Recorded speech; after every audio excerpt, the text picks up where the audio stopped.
This news is resonating with the local men and women who have served our country in previous combats. One retired pilot living in New Orleans talks about his experience and how this is triggering his memory. WDSU reporter Lena Folk spoke to him. And Lena, what did he say about what crews and families are going through right now?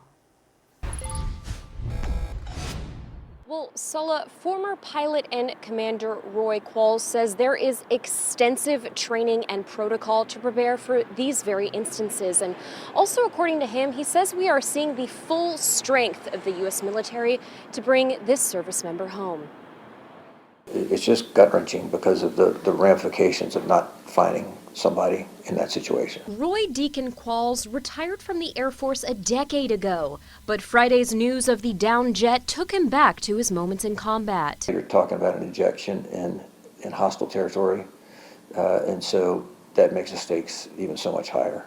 And so initial thought is just prayers for the safety of the aircrew involved. Qualls says when an ejection happens, crews have special codes to communicate whereabouts. There's a degree of comfort knowing that, they're highly trained. I'm sure they've been doing that, and that gives them the best chance of survival. American forces rescued the pilot, but are currently searching for the second service member. The beauty of the U.S. military is when you have someone who is behind enemy lines, we're going to move hell and high water to get them back.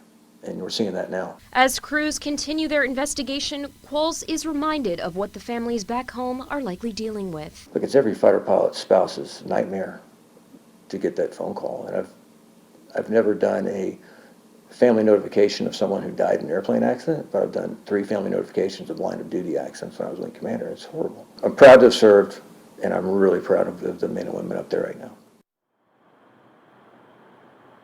And also in my conversation with Roy, he says a wing commander is likely in contact with the service members' families, debriefing them on any status regarding their loved one before that information goes public.